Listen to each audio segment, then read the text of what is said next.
welcome back to our channel. So today in this video we are going to discuss about how to connect your habits to life goals. So without wasting much of our time, let's get straight into the video.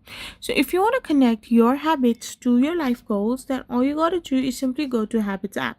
Once you have done this, you can simply get the habit daily tracker or any other habit reflection apps, and you need to connect your daily habits to your life goals by defining clear objective. You need to define your long-term goals and then break them into small consistent daily actions or habits. So you need to start with a clear vision of what you want to achieve and why it matters to you. You need to clarify your vision, use the SMART method, that is smart, specific, measurable, attainable, relevant, and time bound.